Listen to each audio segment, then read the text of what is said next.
some soccer! Oh, yes! Oh, yes! Oh, yes! Yes! Oh, yes! Oh, yes! Yes! Oh, yes! Oh, yes!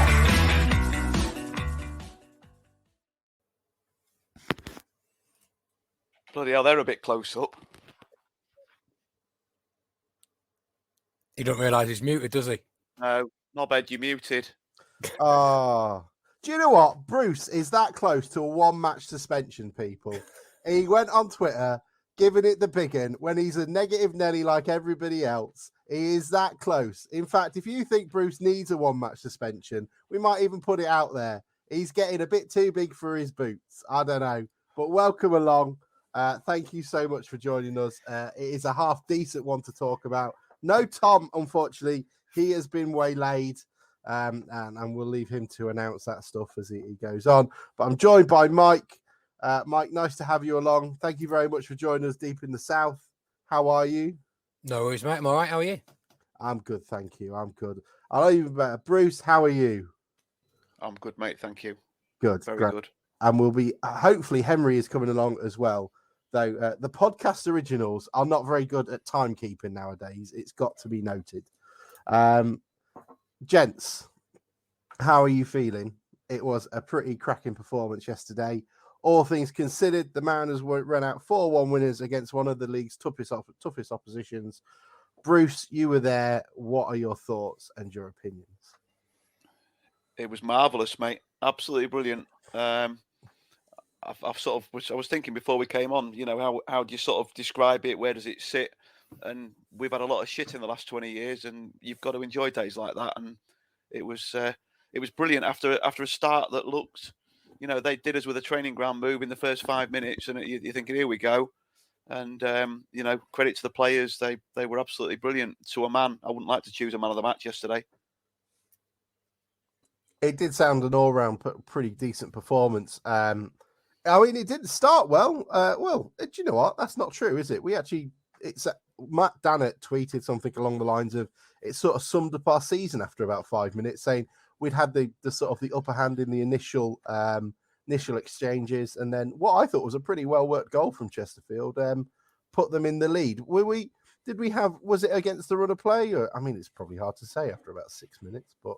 Yeah, exactly, mate. I can't even remember, if I'm honest. The game was just sort of opening exchanges, and I remember them winning a corner in front of us quite early doors, and then it was just sort of like next thing the ball's in the back of our net, and you're all looking at each other as if to say, you know, we've been absolutely, like I say, they just tore us apart with that move. It was the best move of the match for them in the first 5 minutes, and I've not seen a team at this level execute. Tom talks, doesn't he, a lot about set pieces and how we don't make the most of it. Well, they definitely did with that, because it was right off the training ground. It looked really well. Were they? They're pretty much on and they're actually on quite a poor run of form. But are they? How were they when they sort of started and set themselves up? Were they the same team that we faced back in January? Was it January, December? Wasn't it? That was a really tight game, wasn't it? Settled by a bit of sort of opportunism from Tishmanga, who was the difference in the sides that day in a game that looked like it was heading for a draw. And I felt completely different going there yesterday with a team that didn't contain him. You were always worried about the curse of the former player, aren't you, with Asante up front? But I don't know really. I mean, it was really. They had the moments. You know, Asante hit the post when he should have scored. But we scored obviously some cracking goals. And we scored them at good times. Not that there's a bad time, but you know what I mean. It was just, yeah, and they battled and tried, but we were colossal at the moment. The two centre backs in the last few games, Waterfall and Smith, have just been absolutely colossal. And I think it was you or Tom last week talked, wasn't it, about the difference in that Smith gives as opposed to a Pearson Waterfall pairing. For a young lad, he's so composed and he's just so competitive. He just wins. They just look really, really good, really solid. And we just seem to have yesterday, I think Hurst had picked it out as a big game. They took the full squad yesterday, so there were 25 players travelled, and I think they'd identified it as everyone in it together. Season starts here almost with 8 games to go or whatever it is. That's the first I can remember this season where you've heard that the whole squad has travelled. There were about half a dozen players walked across the pitch that weren't even in the matchday squad. So yeah, it's just a great day, and like I say, you've got to enjoy them. Speaking of former Mariners, should we really be getting too excited about a team that features Gavin Gunn in the tops in their first 16? Are they really at a high level if they've got that caliber of midfielder in their squad? I'd forgotten he was playing, if I'm honest. Did he play? They're bonkers if they've got him in the squad, aren't they? Yeah, they can't be that good if they've got Gavin Gunn in as one of their midfield generals, have they? Yeah, I mean, their fans didn't seem very happy. Like you say, I looked before we went and they'd drawn 2 and 1-2, 1-0, I think. The manager said yesterday, didn't he, that they weren't firing on all cylinders. They weren't scoring enough goals. So I think they've scored 1 goal in the last 4 games and 1 goal in the last 5 now. But yeah, their fans they feel like their season's turned. And let's hope that's so, because I mean, looking at the fixtures, you could easily be going there or facing them again in the playoffs, couldn't you? But the way we're going, the way they're going, you might hope that you can perhaps make up a couple of places in the remaining games of the season. Yeah, I mean, keeping an eye on them from sort of afar the last couple of weeks, couple of months, ever since Paul Cook's come in, it looks like their season's just fallen off a cliff. I don't know if it sort of corresponds with Tishminga getting that injury, but they're not doing great, are they? Easily catchable is what I mean. Yeah, I agree. I mean, we'll go through the goals as well. We can't not talk about McAtee and Holo and strikes, and we'll do that in a minute. But I mean, looking at the teams we've played at the top half, we've been one of the first to say, look, we're a bit of a flat track bully of a team when it comes to the league, and anyone who's above us, we tend to struggle against. But looking at the performances, Stockport, we should have potentially taken something away from when we played them. We should have had that penalty, which wasn't given. Halifax, I think we were the better team on both occasions. We're just unlucky to come away from the Shea without anything. Wrexham beat them at our place, probably sort of outshone at theirs. Solihull Moors, probably the only team where I think we've been, we didn't perform very well at their place, but we were unlucky, I would guess, sort of a beanpole up front. Chesterfield, I think we were the better team both games for a long period of the time.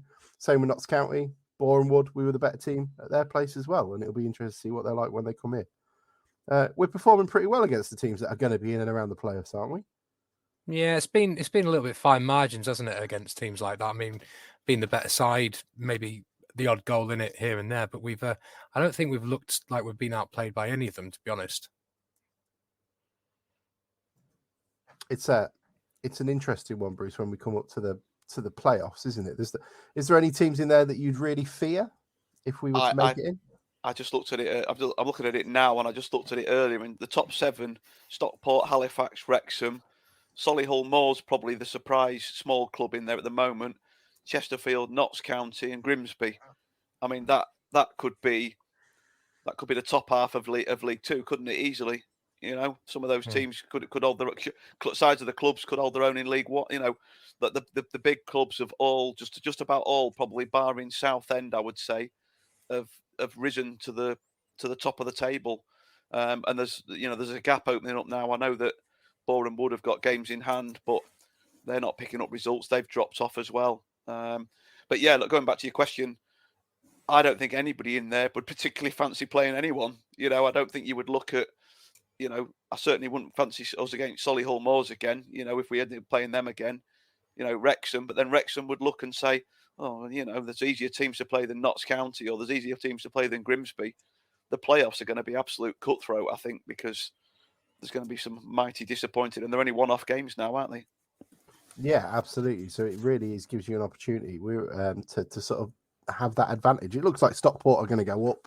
I'm half tempted to put a tenner on them getting promoted from League Two next season as well, given the caliber of players they've got. I don't think that's a wasted bit of money. It's great, and I mean we should really go back to having a look at how one of the things that stood out against Southend was especially at their first half performance, was how much they charged through the midfield and took shots at will. And it seems that we may well have learned from that, because McAtee's strike. I mean, Hurst said it on interview that he's tried it a couple of times and they haven't always necessarily come off. But if that's what they're going to end up like, I'm quite happy for him to crack away, because that looked a stunning strike to start it all off. We were absolutely right behind it. Literally, we were just perfect view, and he hit it. I didn't see it hit the net, but you saw it go past the keeper. It was a real strange one, but it moved all over in the air after he'd hit it. And like I say, we could just see the keeper flailing towards it, and you just knew it. You just, like I say, I never saw it hit the net. I was celebrating before it went in, because you just saw it go past the keeper. We had just an absolute perfect angle, and yeah, it was a good goal, and obviously one that you thought was going to be the best goal of the day. But yeah, really, really good strike. Hit it firm, and the keeper was well beaten. It's the second time he's been overshadowed, hasn't he? With his strikes, he would one against Barnet, didn't he? He'd scored a perler, and it's then I think was it Hunt that came up and sort of diminished it, didn't he? Yeah, whose was the best? Weren't the two? Was the two crackers against? Was it him and Maguire? Drew scored 2 good goals against somebody at home as well when he had that volley from the corner. I'm not sure. I mean, yeah, yeah. maybe if anybody's got an idea of who it may be, I can try and dig him out as well. But Holohan strike. He seems to be the key signing, doesn't he, Mike?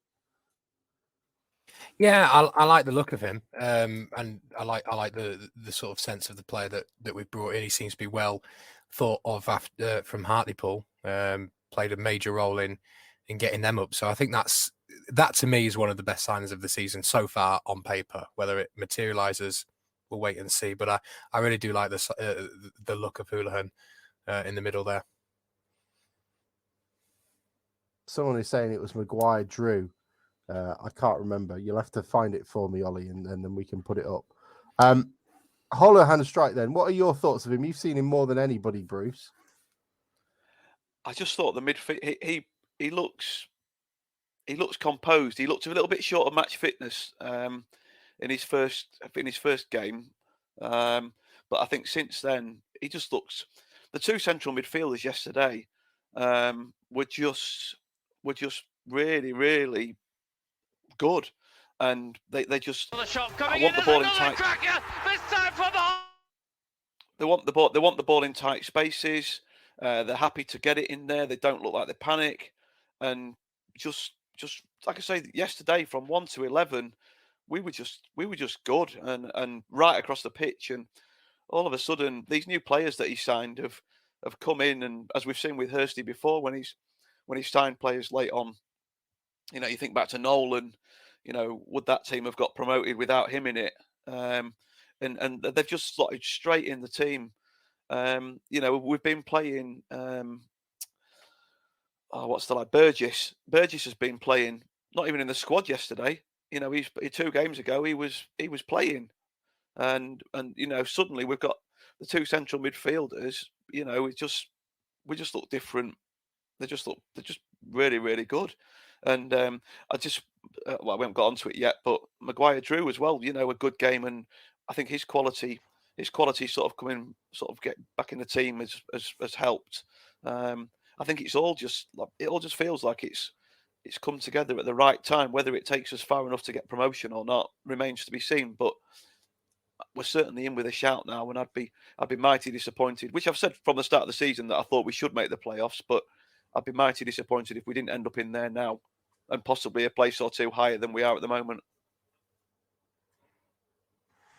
It's one of the things we should really. I mean, Sai Hodo brings a great point in. Is Houlihan the sort of our version of John Nolan for this season? Sort of that player in. I mean, a bit different in terms of the fact that he was desperately wanted by Hartlepool fans, and it seems to be a bit of an interesting one there in terms of almost an additional game would sort of kicked in a contract would have seen him signed up for a while. But we've been talking time and time again about a leader in the middle of the park, and we've sort of found him in that, hasn't he? Is he that sort of character, or is he sort of more of a bit of a live wire than a sort of straight die Disley sort of player?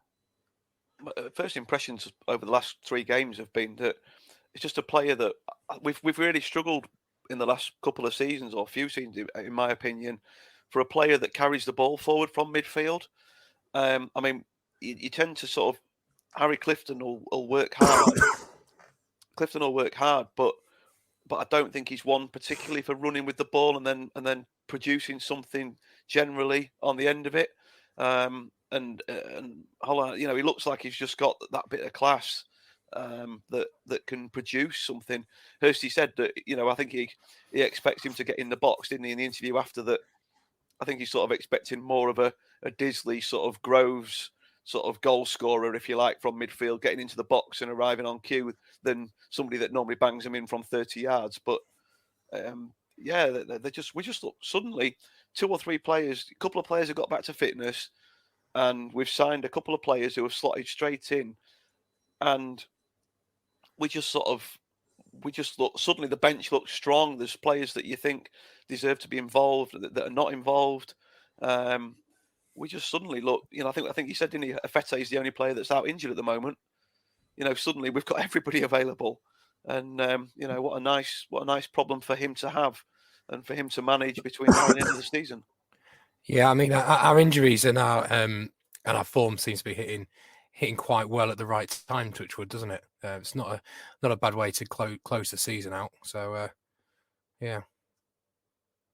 Lee's got it right on. He said that the screamer was at Altrincham with McAtee and Maguire Drew. Is that where Maguire Drew cut in on his left outside the box, just killed it in the top corner, wasn't it? I mean, that's pretty much every one of Maguire Drew's goals, isn't it?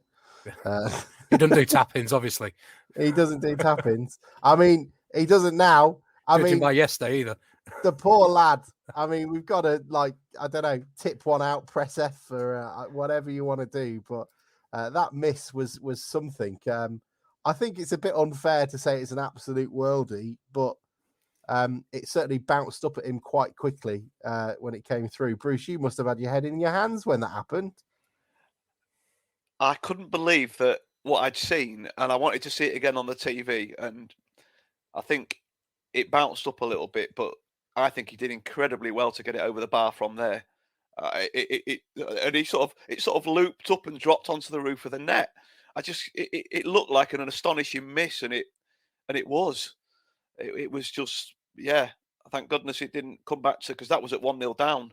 I think Clifton put the ball in from the right, and he sort of arrived back post, like you've seen it anyway, but arrived back post, and like I say, I don't know how he got it over from there, but it did just sort of bounce up, I think, a little bit. But yeah, it was a crazy miss, and again, the town fan in you goes, oh my God, here we go.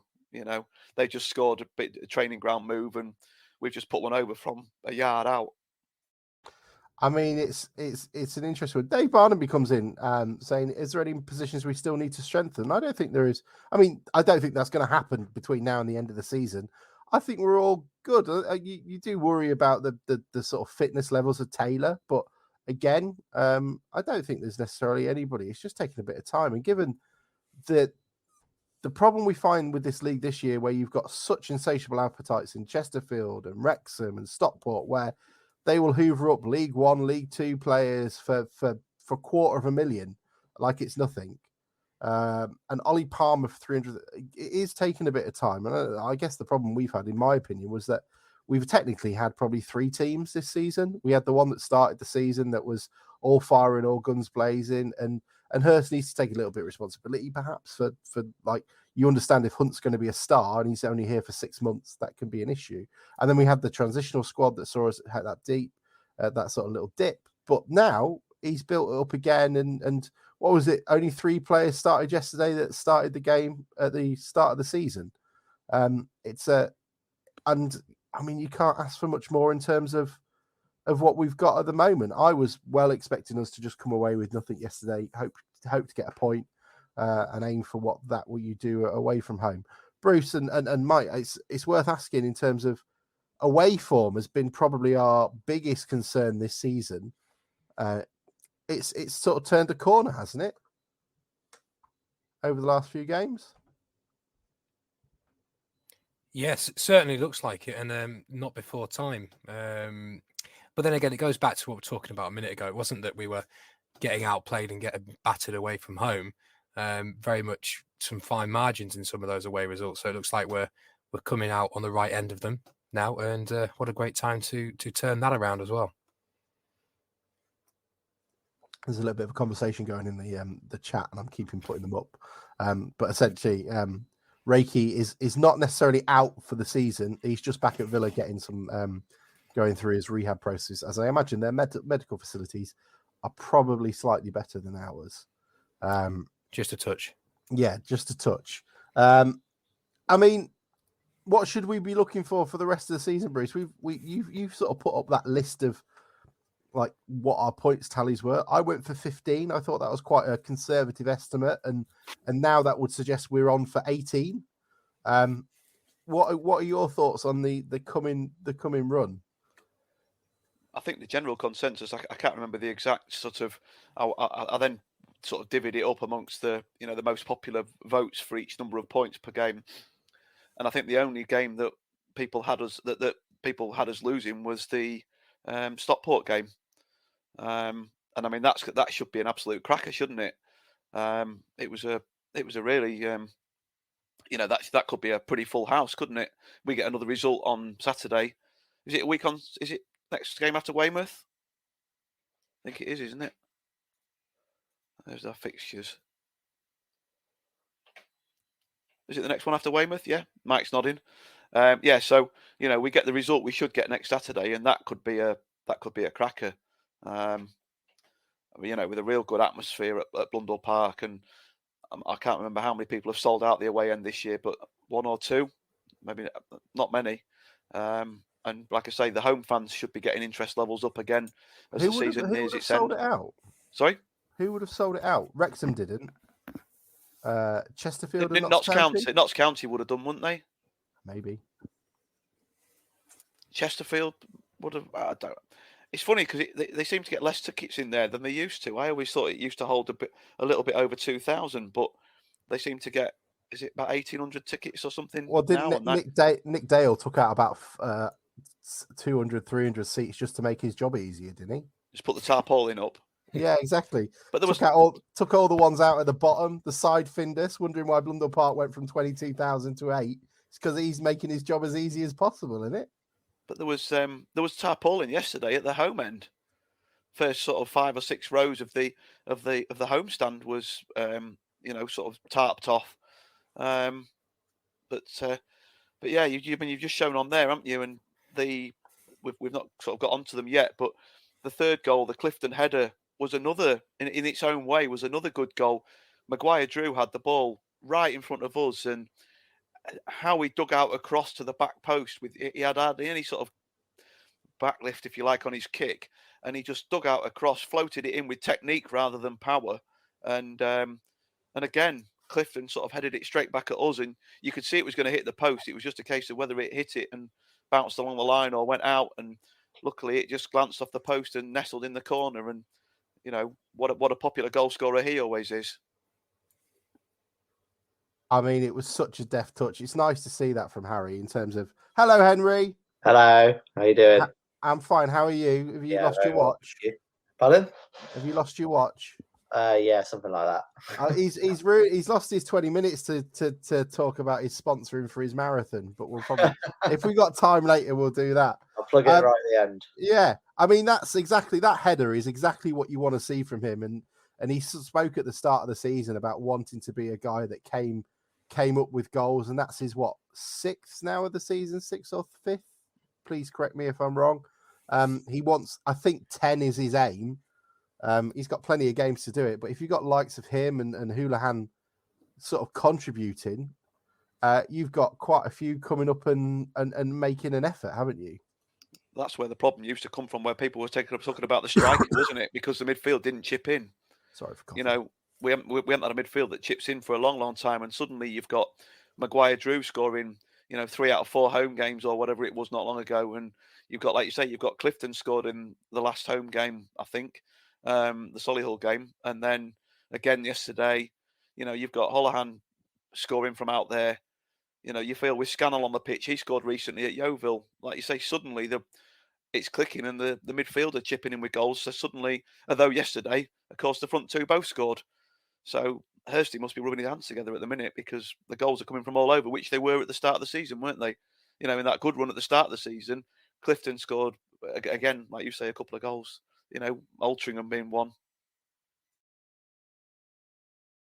Henry, what are your thoughts on yesterday? And we'll finish on the last goal as well afterwards. Just an unbelievable result, really, isn't it? Yeah, I think we're coming into form at just the right time, and it's a real statement win. I think earlier in the year we were worried about our away form, especially with how the playoffs are formatted and where we might finish if we do make the playoffs. But this year we've gone to Notts County, we were the better team and won, and we've gone and dismantled Chesterfield away. So I think it gives the whole team and everybody a whole heap of confidence should we make the playoffs, and even if we do have to play away from home. So yeah, absolutely amazing. I mean, that fourth goal, especially, lovely team effort. I mean, this little flick here from McAtee, I absolutely love to get the ball. Hang on, I'm not even sharing my screen, am I? I'm just watching it like everybody else. I'm just watching it all on a loop. If I can find it, this little. Firstly, that's a great ball. As well. Where is it? Let's wait for it to come through. This is all professional stuff. This ball here from Houlihan is great to dig it out, and then this little flick by McAtee to keep it in front of him, and then take it first time, and then that touch to keep it low. That was just all beautiful, wasn't it? I mean, I'm just explaining what everybody's seen, but there you go. That was probably my nicest goal out of the lot of them. I would just deftly silence. Yeah, it was good. Dead air kills people. Dead air kills. Yeah, it was brilliant, and it's great for Paul, and great for the owners as well, who have contributed quite a lot for them and brought in the players like Houlihan and Jerry Jones. How was Jerry Jones? Quite a lot of comments saying that he was doing some brilliant stuff yesterday. Bit of an odd one, isn't it? Him coming over from Dagenham and Redbridge. Did he compliment the midfield, Bruce? I thought he had a cracking game. He's just like we said earlier. These players seem to have just come in, and Hursty must be so happy that they've just settled in straight away. He just looked. The two central midfielders, like I say, just looked composed on the ball. They were they got stuck in. They didn't give them any time on the ball. They worked hard, and yeah, I mean, it's hard to say on one game, but Hurst played him. He's played him as soon as he could. Obviously, he couldn't play him last week, could he? Because it was Dagenham. But as soon as he could get him in the team, he's got him in there, and he's not frightened to sort of shuffle it around a little bit, and leave people out that have been playing. He doesn't seem like one that he likes to have a close knit squad, but he doesn't shirk the tough decisions when it comes to upsetting people that might think that they're going to play. Yeah, and that's the interesting part of it all as well. Were there any concerns about pushing Clifton out to the left? I mean, people see that as a more defensive choice, but obviously it didn't matter in the end. How was the left hand side yesterday? Maybe I'm trying to learn too much about the game, but how was that left hand side? It was okay. I do think I'd like to see, having seen the last home game, we played two what you would call out and out wingers in Scannell and Maguire Drew. I would like to see that at home, but I've no problem going to a team that's in the top three in the table with Clifton out on the left. I've got no problem with him out. And like I say yesterday, I didn't have a problem with that. At home, I do like to see two out and out wingers, but if he's going to get forward and he's going to create goals, he created a chance yesterday. Admittedly, ended up on the right hand side for that one, for the cross that he put in for Maguire Drew. But yeah, it's good. I think that's kind of the point of Clifton, though, Bruce. I think that's kind of why Hurst is so comfortable playing him on the wing. Like, as you said, he's been playing out on the left, which isn't his natural position, but then he's popped up on the right-hand side. And I think just his work rate and his energy in other areas of the field is where he's also most valuable. So, he's not traditional out and out winger, but I think his work rate and he's scoring goals and he is still creating chances as well. So I think that more than makes up for it, to be honest. And I know it frustrates quite a few people, him being out certainly at home games, but I think we've had problems with other wingers not producing end products. I think Harry's produced as much as any of them this season. Yeah, I agree. Harry's the sort of player you can put him in any position really, and he'll do a job for you, won't he? Which is quite valuable in this league, to be fair. It's one of those things though that Danny Butterfield brought up, that there is a worry then if you're not allowed to make a position your own and you are the jack of all trades, that you're not necessarily endeared to by the fans, which I don't think is the case in Harry's instance. But it also means you're more vulnerable to be dropped if a more specific player is brought in the long term, I guess. So I guess it'd be interesting to know, he must be delighted to do whatever, and I think he does quite a competent job on that left-hand side. But it'd be nice to think how much he would like to make that midfield part his own. And he's going to have a bit of competition next season with Fox and Houlihan and to sort of compete with, and never mind whoever else Hurst may bring in next season. Or am I just being a dick and thinking of I think Henry's point that what Henry's just said is just got me thinking. And if he didn't play Clifton if Clifton didn't play on the wing in a home game, I think he thinks that highly of Clifton now that he would probably replace one of the central midfielders with him and push him into them. I think he's going to play every game. It's just where he plays.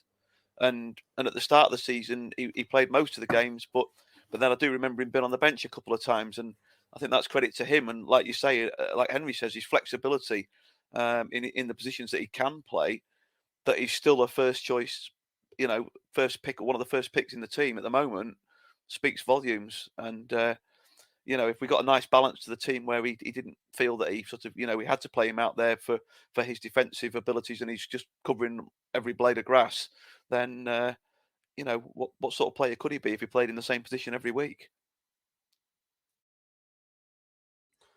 I hope he gets a chance to play in a position he likes. He got a lot of kind words said at him from Chesterfield fans who know their stuff in terms of what I read into, and they were all quite impressed with him. He's growing into a leader, and it's also, I'm very guilty of it as well, to forget that he's 23. He's still a young lad. He's still sort of making his way, and he's got another 3-4 years before he's sort of going to have reached his physical and sort of professional peak. He's got a long way to go, and with the likes of Houlihan by the side of him and Giles Cloak to learn from, he's going to be learning lots of different things from experienced heads, isn't he?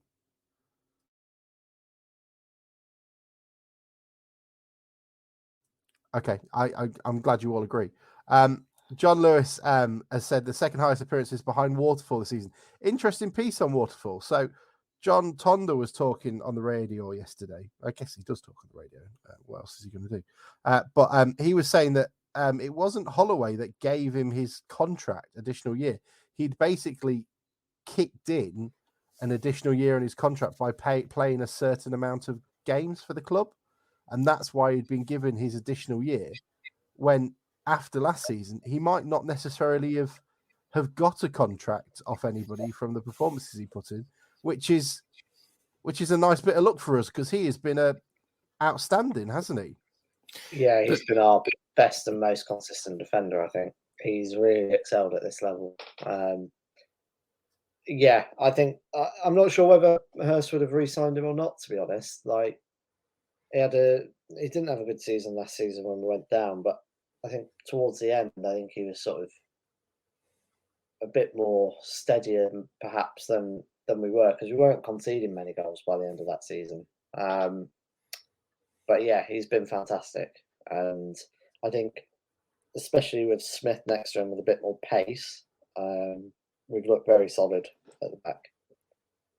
Mike, what were you going to say? Yeah, I was just going to say I'm not entirely sure how true that is, because I remember sort of January or November of that last season that it was quite widely reported that Holloway just offered him an extension. So I don't know if it's that's what Matt Dean seems to think as well. So I think as well that if you remember the season before the COVID season, the last game I went to last game anyone went to was Scunthorpe away, and Waterfall was and had been since Holloway came in excellent again, and he was he was a good player at the level above. He was a solid defender at the level above. I think last season he was just asked he was playing in a team that was changing. We had 372 players or whatever it was, and it was just changing week after week. And he was asking him to play that stupid playing out from the back, wasn't he? That's not Waterfall's game. Distribution is not his game. Defending is his game. And now he's got back to just defending, primarily, and getting up in the box and getting some headers on some free kicks. That's what he's good at, and he's gone back to that. And I think that's somebody just alluded to. He probably would have kept him because he knew what he could do. He just hadn't been used properly last season. Well, there you go. That's what Lee Chisnell. So Lee Chisnell said Hurst has gone on record to say he had told Waterfall he could leave if he found another club, but came back into pre-season in great shape and impressed from then, and has gone from strength to strength. So if that's the case, I mean, fortuitous for us, fortuitous for him, and whatever it is, it's been pivotal. And someone's already put up as well. It might have been Lee as well that said sort of a spine of Waterfall, Clifton, and McAtee is a good, strong basis to work on, especially when you've got someone like Houlihan next to him as well. I can't believe we've got someone of sort of Houlihan's quality in there, and I'm thinking that could be the real game changer for the season. And we've got Weymouth next, and a team that are struggling to pick up points. Are we going to struggle to break them down? Is this going to be a bit of an after the Lord's Mayor show? Are we going to be worried about taking out a team? They were tough opposition at the start of the season. We stumbled on Kings Lynn. Is that the sort of one where we should ideally go there hoping to get 3 points? But are they going to be a tougher proposition than we think they're going to be? I think every game in this division we found out, haven't we, is quite tough. But I'd like to think, especially on the back of some decent form and some confidence, especially putting 4 past Chesterfield, you like to think we'd have enough to see 3 points out of that one. But then again, we've seen worse, stranger things in this division. Some of them for us as well. So yeah, I mean, you look at the fixtures going forward, and you look at where the table is. Like Boreham Wood are in terrible form, even though they've got 3 games in hand. So you'd hope that playing them sort of the penultimate game of the season, I mean, you'd hope that we'd almost be above them by then anyway. I think one of the question marks I'd had on the team has been how clinical we've been, really, or lack of it. And I think that was evident in the Solihull Moors game. But like you look at the run, Weymouth away, you've got to be looking to take 3 points there. And then there's a massive game on Good Friday, which you'd hope would be a sellout, really. You'd hope Stockport would sell the away end out and we'd sell the home end out for that one. But they're in tremendous form, so that'd be a real challenge. And then sort of after that, you've got a run of games where you should really be the favourite in pretty much all the games. So you'd hope that we'd be able to build enough points to solidify, if not climb the table even further. So yeah, I think every match is obviously crucial at this point. I'm not sure what points tally I'd be comfortable with. I think it's got to be at least 75 to make the top 7. I don't even know what we're on. Let me have a look. I'm gonna go full Tom here in his absence. I'm saying we're nailed on for playoffs now. There you go. Go for automatic promotion, are you, Mike? Yeah, we're staying up. Stockport's wobble comes on Good Friday and they never win another game afterwards. They get so demoralised, they get destroyed, and they don't go anywhere near it. I mean, it's not. I'm trying to look through it now, and you kind of look at it from the eyes of just winning 4-1 and go, oh, Weymouth 3 points, Stockport. I can see us getting a point, and it'd be nice to have a point at home, and I think that's a sensible prediction. Then Kings Lynn away, 3 points. So I'm up to 7. And then you got Torquay at home, 3 points. That's 10. Barnet away, easy. Everyone's got wigs on or Viking helmets or whatever we're doing. So that's 13. Maidenhead at home, 16. Boreham Wood at home. They offered us nothing when we played them. That's 19 points. Easty away. Great away day. Fully pumping. We've won 15 on the trot. That's another 3 points. Tom's Was that 20? Was that 22 points? Because that takes us to 84. Stockport are on 79 already. They're not getting anywhere near us. We're going to win it with a 3-point gap. They'll win the next game, and then they'll lose to us, and then lose the rest of all the rest of the games, and we'll nick it by a point. Points deduction, mate. Points deduction. I mean, they're going to Stockport are the club. I always say this to them. Firstly, you've got an away end with no roof, so you're put in the same category as Bromley and Boreham Wood for a start, lads. But they're also that council house family that you know that's got an 85-inch TV in a small council house. They've just got to afford the house now that goes around it because that massive TV screen they've got on their away end, it's so bright. It's like when you've turned your TV on after a good night out. And it's a bright, pure white screen burning into your retinas. It's a monstrosity, and you can't have that going up as champions. Let's be honest, you know. So we'll pip them at the post at the last minute. Sounds like when I used to wake up after a good night out at about 4 a.m, laid on the sofa with an half-eaten kebab and Phoenix Nights on. And then look at your phone.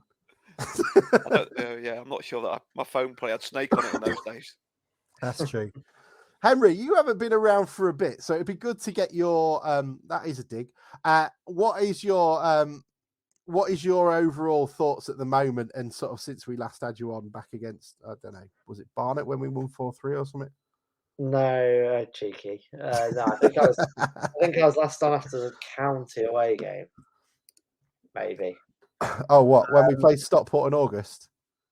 Yeah, something like that.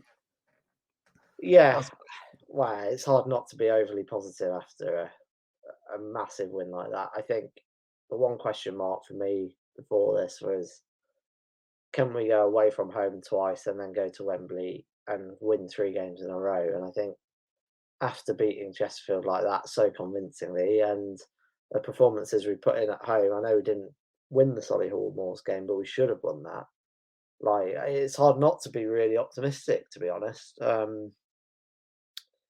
Yeah, I think it's just a question. It'd be cracking if we could get a home playoff game, even for the first round. And I think, you know, Chesterfield aren't in great form. You can see how do we do that? County. I don't understand this stupid playoff thing. How do we get a home game? Finish 4th or 5th. Okay. 4th or 5th. I think there's a realistic possibility of finishing 5th, maybe even 4th. And, you know, if you can do that, get a home playoff game.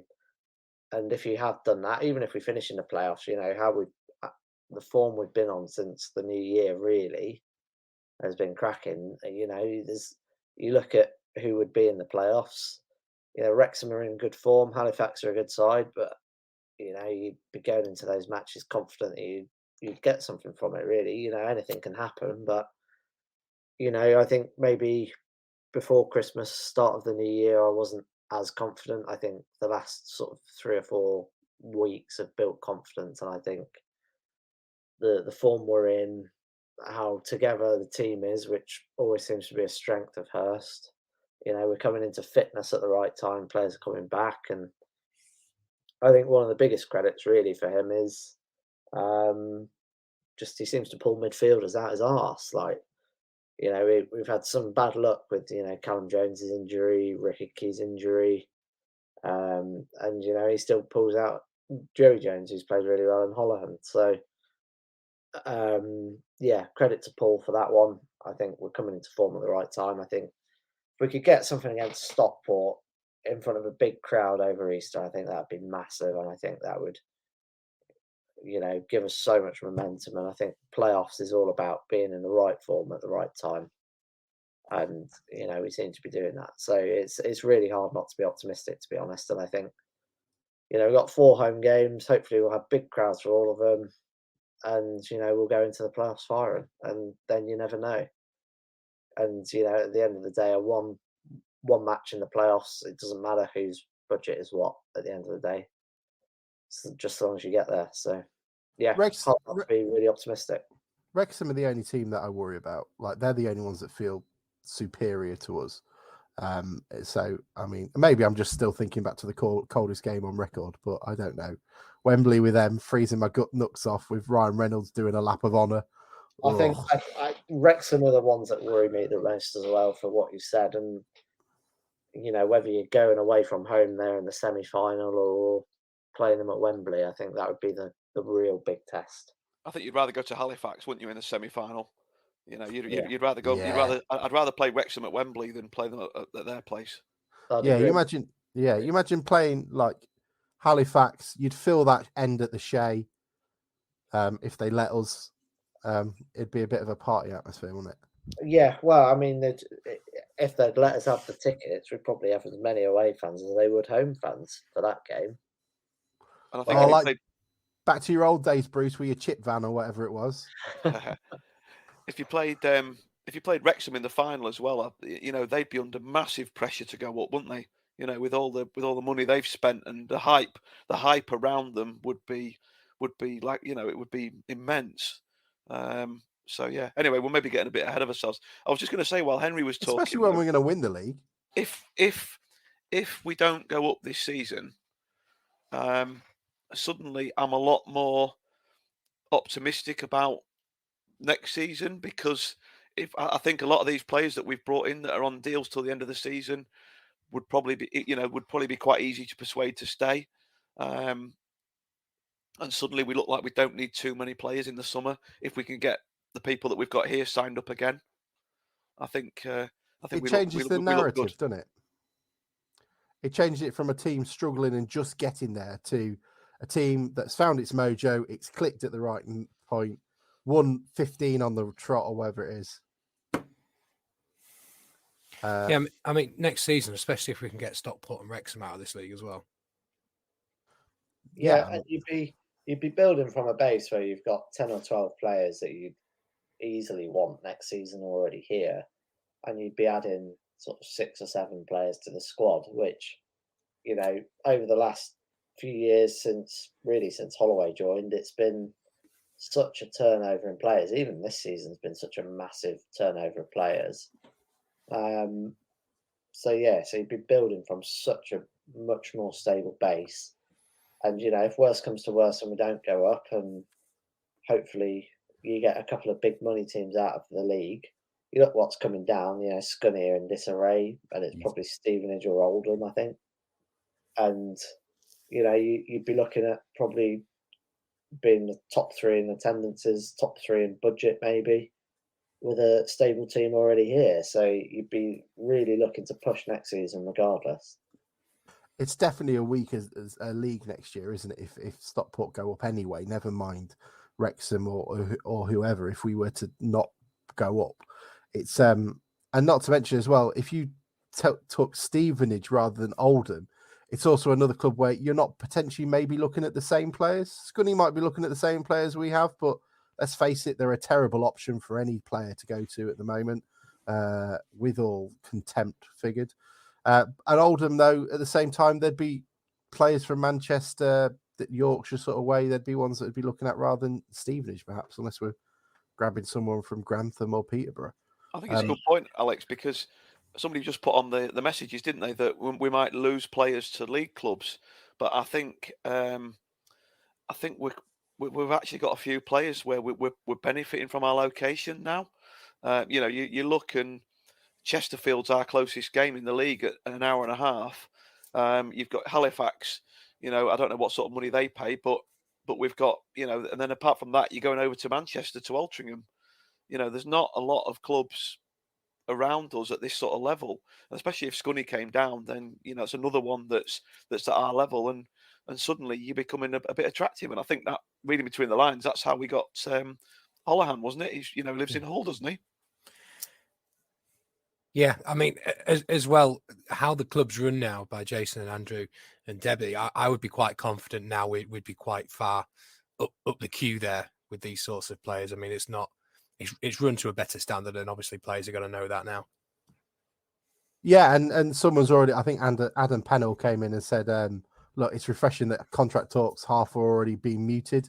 So there's already sort of discussions ongoing. They've already had those conversations. They're not the sort of players. They're not the sort of owners that would turn around and go, "Oh, let's make it 50 quid less," or oh well, we'll change it when you're driving up. These are professional people who do a professional job. They're not, looking after themselves and only themselves. They're going to do a good job, and they'll bring in players like Houlihan to support. This is the stuff we were so excited about when they came on board. And yeah, it's not TikTok money. It's not whatever Stockport's money is. Like it's sensible and good management, and it's only going to go one way. Because guess what? In League Two, most of the clubs up there are run terribly. It's sustainable, isn't it? That's what they're looking for. I mean, you don't want what we had last time I was down here, and even when I was in League Two. You get to the end of the season, you have no idea which one of your players are going to be staying or not. You've got a retain list of 12, and you're waiting to see which one of those 12 are going to say yes. I mean, if we can be a bit more proactive at securing people we want to keep, it means we can spend more time at the end of the season getting those new players and putting in additions to what we've already got.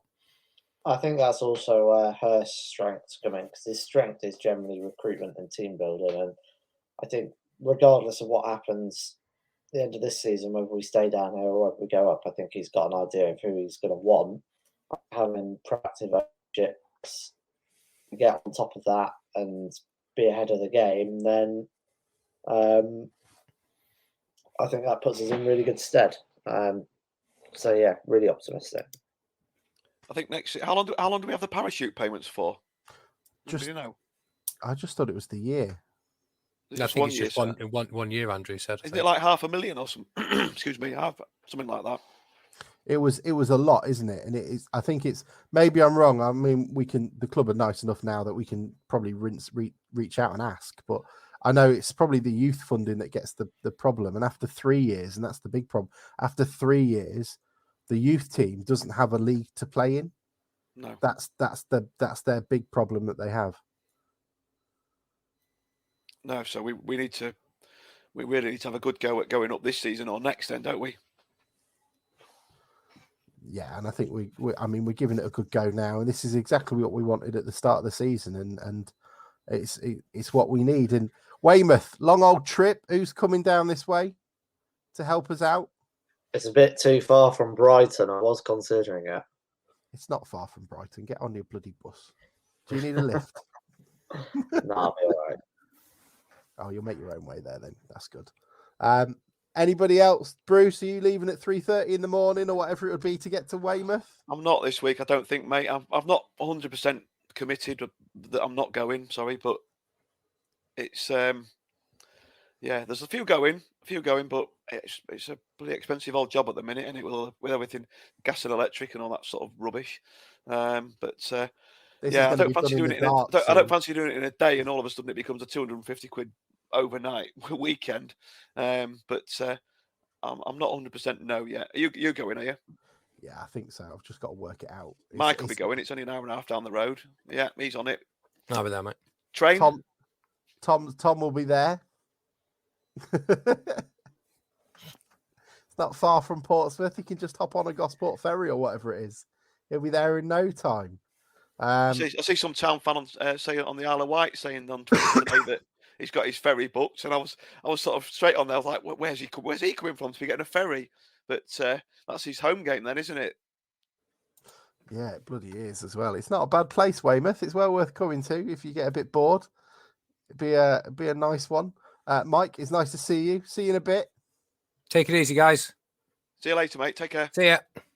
Is there anything else? One thing we've got to really go through first as well, because before we wrap up, you people have been kind enough on like this new communities thing that we put up on Twitter to just give us your thoughts on the game. So Lloyd Edward of this parish said, best performance of the season. We really looked threatening going forward. Goal threats all over the place. Taylor was superb up front. 2 centre-backs were brilliant. Cropper's long throw, such a threat. Franz were brilliant. Hurst loved it.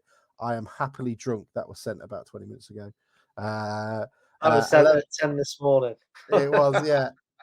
Fred Neum says, 11 hard workers on the pitch. Love every second of it. On to Weymouth. Oliver Swaby said, everyone was immense. Taylor did brilliantly to bring everyone into the game. Jones, Houlihan and McAtee were incredible midfield triangle. Never seen us have an 11 that works so hard. Jack Coupland said first half trumps the second half at County, in my opinion. It was that good, completely dominant, swept up everything they did and looked like we'd score every time. The spirit at the end will push this group into the playoffs and who knows where. Jane Boyington said, what a day. How many teams come away with a 4-1 win at Chesterfield? And it'd be great to get any other thoughts of yours in there as well. Rich Lord said, observations more than a question, but our away form was a problem for a while. We've now won 4 in 6 on the road, which is better than our away form at the start of the season. 4 remaining away games, all winnable with Weymouth, Kings Lynn, Barnet and Eastleigh. 10, 12 points possibly from all of them. So maybe, you never know, our away form might help out and pull us all together. I don't know what you guys think of that. I think we definitely, with the last 8 games, I think we should be looking up the table rather than behind our shoulders, to be honest. I think we are the form team. I can see Boreham Wood continuing to struggle, and then it's just a question of whether you can nip into the top 5. Top 1. Jam GTSC says, was that second goal the best you've ever seen us score? I don't remember a better strike, but happy to hear some examples. And then, as you can imagine, every Town fan has come in with every example you could imagine. How long do you think it took for Jevons to got mentioned? About 3 seconds. They're also talking about Oster's goal at Sheffield Wednesday. Sweeney's v Leeds was an absolutely underrated stunner by that Porty troublemaker. Controversial, but was McAtee's volley earlier in the season at home to was it Altrincham or Aldershot? It was one of the two. Was that better than Holohan's? Altrincham, we said earlier, that was on the pod earlier, Alex, wasn't it? I think so. It was a cracking strike, though, wasn't it? Yeah, I'm trying to find it. Brilliant volley that was, yeah. Yeah, it's like it's already been said. I think the goal of the season competition this season is going to be cracking.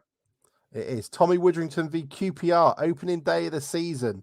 Bruce, that's one for you to dust off, I think. I can't even remember that one. That's somebody getting mixed up. I don't mean to sound overly geeky, but I will. It wasn't opening game of the season against QPR. They're thinking of, I think we played Bristol City at home opening game back in the Championship.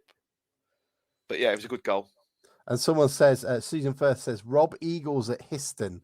That was the one from the halfway line, wasn't it? That shit chant that we had. Eagle from the halfway line. He did it about twice, didn't he?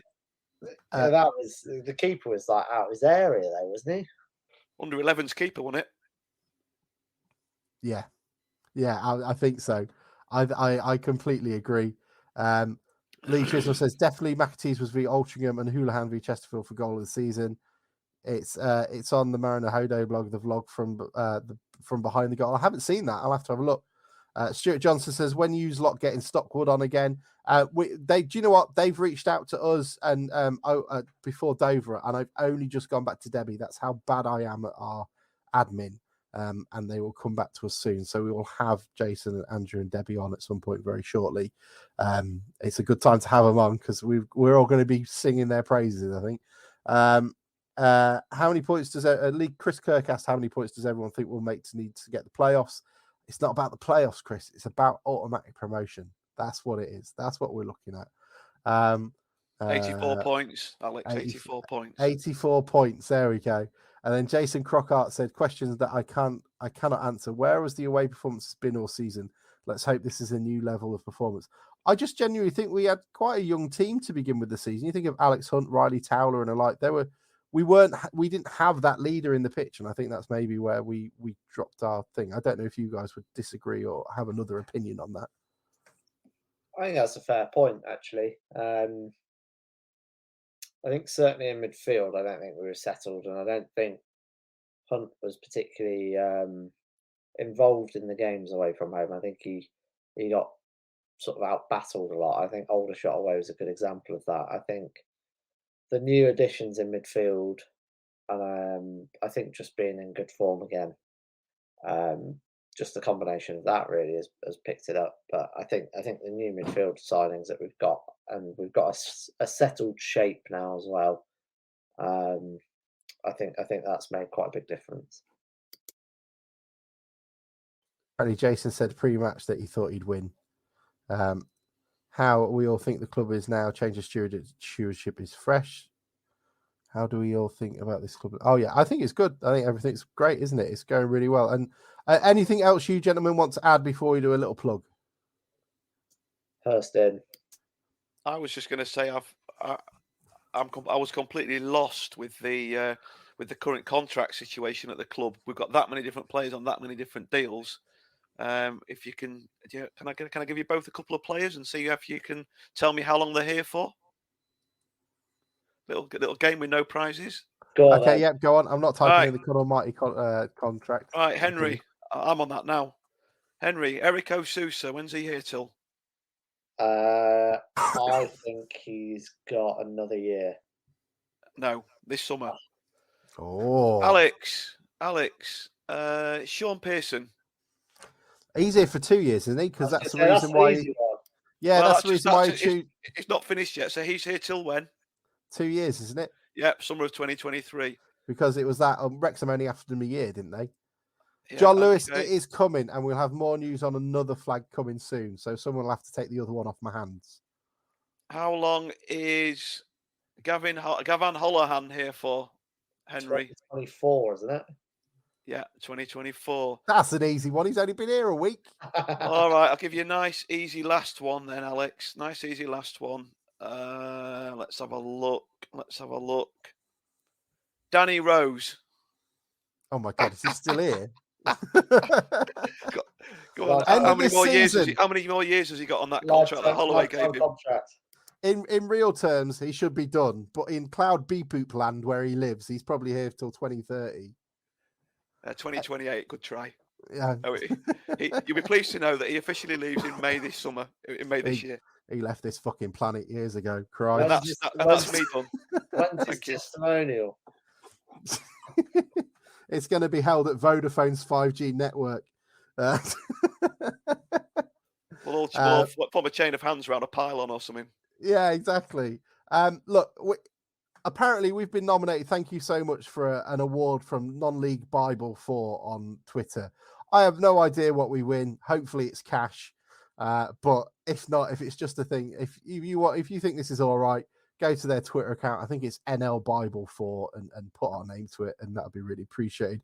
We're up against some pretty big boys, so we understand where we sit. It looks like a popularity contest, but we'd be very appreciated if you wanted to do it. If not, it's all right. Don't worry about it. Is that a good enough plug for that? I mean, if they told me there was like $1,000 on it, I'd do a bit more, but I'm not really sure what else we can do with that. We've not got to the stage where we're asking friends and family to do it yet, have we? No. And Si, look, I know your lad is nominated too, but I watched his video. I'm not plugging him. He didn't plug us on the video. So, you got to be fair on this stuff, So there we go. There are quite a lot of town nominees, from photographers to content creators. And if Liam Emerson or Sam Strand is watching this, unless the match highlights go out, what do they call it? Match day moments go out tonight. I will not talk about Liam Emerson being nominated for it either.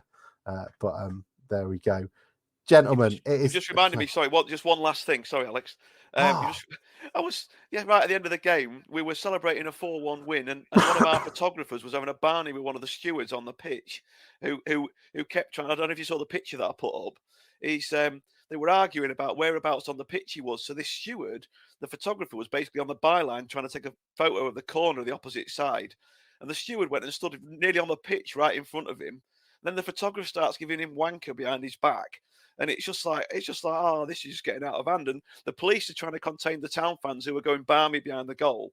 And the next thing, there's 2 or 3 stewards watching before they thought their chief steward was going to get in a scrap with a town photographer. Sorry, I thought that worthy of mention. No, I mean, there's some notable mentions from yesterday. There's the one with the town fans who had stolen a trolley and were taking a trolley full of booze back to the train station after the game. There was the bloke who was dragged out by his arms, followed by his lad giving the wanker size on AstroTurf. On the AstroTurf round the pitch. He's not going to be able to sit down for a month. That adds a new meaning to the phrase sliding tackle, doesn't it? Yeah, absolutely. Lee Bleaves was putting up endless photos as well of every photo he took of a fat steward stood in the way of him. There was quite a lot of them going on. It looked like it was it's one of those games that I really miss when we all go on big mass. And I imagine we'll have 1,800 at Weymouth as well. You know, that's how much it'll cost to get there in petrol, I think, from town. Look, gentlemen, it's a pleasure to see you. It's a pleasure to see every one of you as well. Thank you so much for tuning in live. If you are downloading this, thank you so much as well. If you listen to it live, download it anyway. You never know. It might boost. I don't know. It does something, I guess. Henry, thank you so much for joining us. Pleasure. Your house looks more and more like a Zoom background meeting. If I think it's all the house plants. And Bruce as well. Always a pleasure. Thank you very much. Cheers, mate. Thank you. Have you noticed we've got the April calendar has actually got a player that's still here on it, Johnny McAtee. Oh, lovely. Bloody hope he is. Yeah, so I'm on the right calendar on the right year this year. Did we know who it is? Do you know what? The one that you keep posting, the Peter Handeside, is very evocative. It takes me right back to my childhood for some reason. I just remember that image time and time again from the 2001 collection. When you fell in love with Town, and what a way to finish a pod.